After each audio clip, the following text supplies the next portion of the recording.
This is my black ME Super. Let's say I bought this 8 months ago. It's just been sitting, kind of waiting to be worked on because I've just had other stuff coming up. So finally, as you can tell, I'm in a different venue, and it was one of those situations. Pretty much fixed all of the customer cameras that I had coming in. I've got some things to work on. I've got a typewriter that I'm going to be fixing up. I've got, you know, just some random website things I want to fix, but really no camera stuff. I want to fix this ME Super.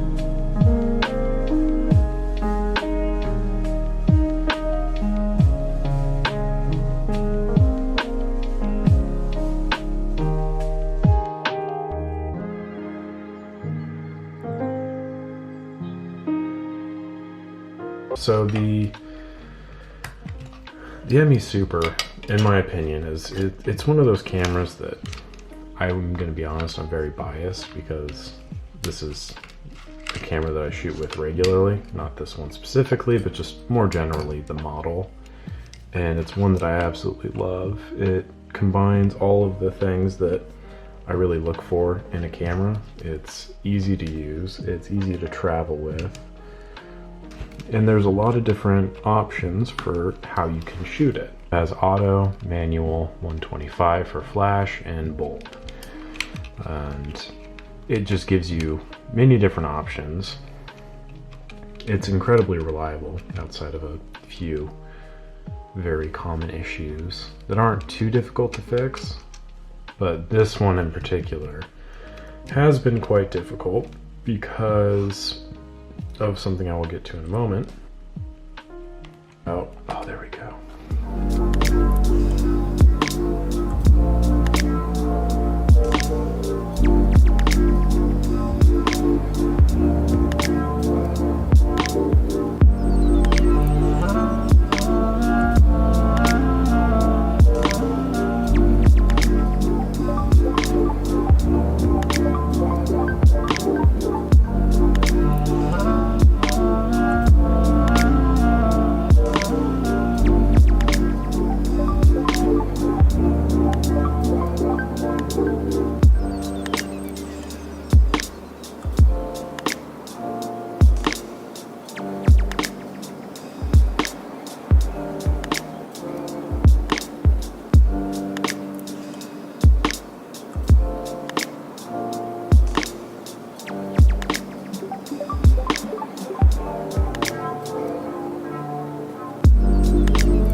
This is basically just taking the top off of an ME Super. It's fairly simple. The thing you want to make sure you do, I always just remove that too. It's another one of those things that will fall out. And there's the little plunger right here. So just be wary of that. So I think this is the first time I've actually taken the top of this camera off and really taken it apart. You can see there's some clear signs of kind of corrosion buildup right there. Some more over here, that's fairly common. And other than that though, honestly, pretty good condition, I would say. So let's talk about this issue. And that will lead us to our next point of talking about the similarity in this camera to all the other ones I previously mentioned, being the, you know, ME, MX, MG, MV1, even the like P3, P30, P3T, P30T, whatever they all are. I don't know all of them off the top of my head, so if you do think of any other of those similar kinds of models, feel free to let me know. If you ever needed proof that I don't do the voiceover after the fact, there it is. That's actually something I was considering doing before I started recording these videos more regularly, is just working on the repair, writing a script after watching the edit, and then kind of putting it all together. But I just feel like that gives you a very disingenuous preview of the experience. So I decided against that for better or worse, and I hope that you enjoy the experience regardless. I just remembered that I don't have a soldering iron with me, so this could be getting a little tricky. But we'll just do what we can and then get back to it later, potentially. So let's go back to the point that we were talking about, which is the similarity between this and the other cameras that I mentioned. So that would be primarily in the shutter system. And this is, as you'll notice, a horizontal travel shutter, which is different than the vertical traveling cloth shutter. This is more akin to like the Nikon FM, Nikon FE, stuff like that of that time period. And what this means is that it has a much more reliable shutter speed over time. The cloth shutters can be hindered by a number of different things, and the mechanics of them are not as finely tuned as something of this nature. B, you can get higher shutter speeds out of this than you could a cloth shutter, and also you can get higher flash sync speeds with a shutter like this as opposed to a cloth shutter. So very like basic things, but it is kind of interesting in my opinion to see that. So essentially base components, all the cameras that I mentioned are roughly the same. They have the same advance system, they have the same linkage here, which pulls on the, oh, I totally forgot about the Super Program and the Program Plus, and I think it was also called the Program A. So anyway, they're all basically the same. I got distracted there. So here we go. This is the system there. So basically what it'll do is it pulls on different parts of this when you advance. And this is the advance dial right there. And then that will pull on this curtain system there and advance it. And then there's a catch down in here that moves and latches. And when it does that, then it basically syncs up the shutter to fire. And so what can happen though is that catch will not engage. So basically the curtain will not set properly and the shutter will not be primed to fire. So you will continually advance this. It's basically not setting properly. So it's not charged to fire. Basically you just be advancing through a roll of film without actually opening up the shutter. A lot of the cameras that I'd encountered and how I was trained to do this, which again was not professionally, mind you, it was just there's a little lever down there, make sure that it's moving properly with, oil and cleaning it out with lighter fluid and cleaning alcohol, basically. That's all that I thought there was not until this camera, but because there was a couple cameras where regardless of how much oil, or that's kind of important, regardless of how much oil, lighter fluid, time we spent working on that particular issue, it still just refused to cooperate.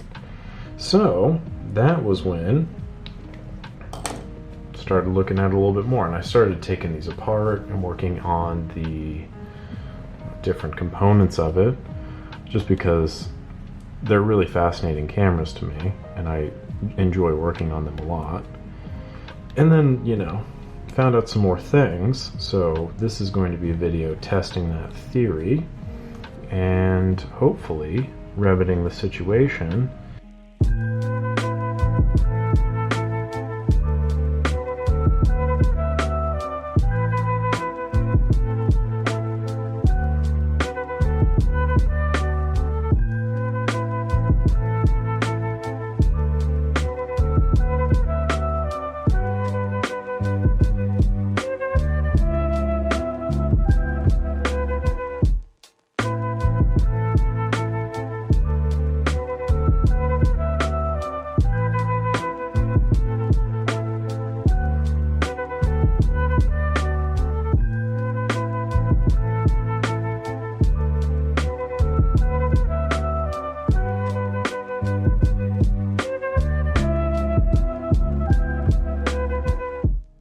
all we're doing now is gently separating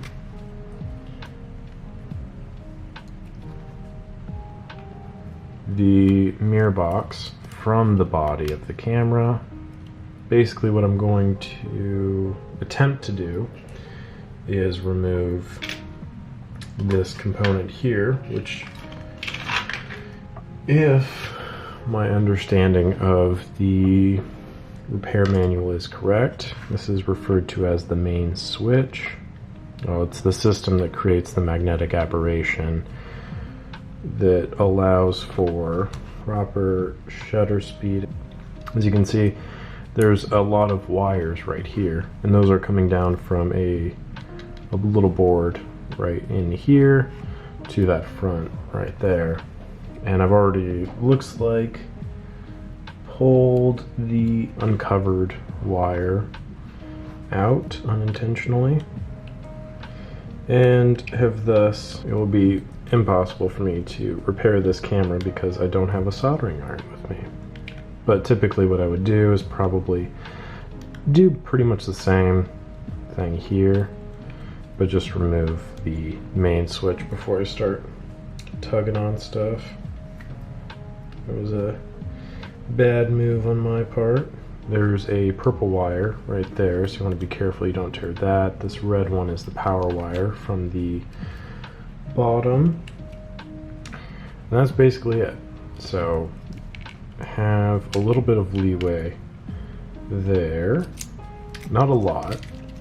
So we're gonna do, to get a little bit more so that way we can see kind of what's going on, go down here. And again, if I had a soldering iron, that would probably make this whole experience a lot easier. But for now, there's a piece of tape that usually sits on top of these wires. So you take that off and kind of loosen them up a little bit, and you can unwind it. And let me see, where's my light? Got a little light, so I'm going to show you. In there's a circuit board, and this whole circuit board actually just kind of plugs in. I don't know if you can see down in there. So feasibly you could just kind of yank the board out if you needed. But we're not going to worry about that side. We will worry about this side. And let me see. Right in there.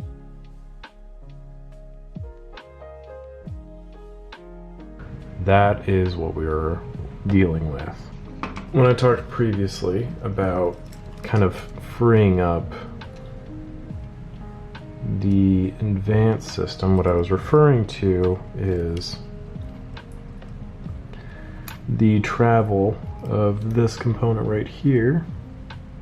You can see how it's stalling out, and that's likely because of any number of things, quite frankly. But what we do if that is happening is first put a little something in there to kind of clean it up.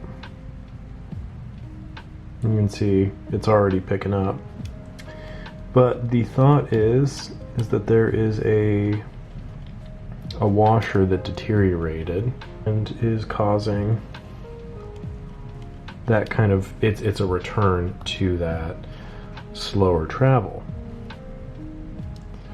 So it's going to be a little challenging, not going to lie.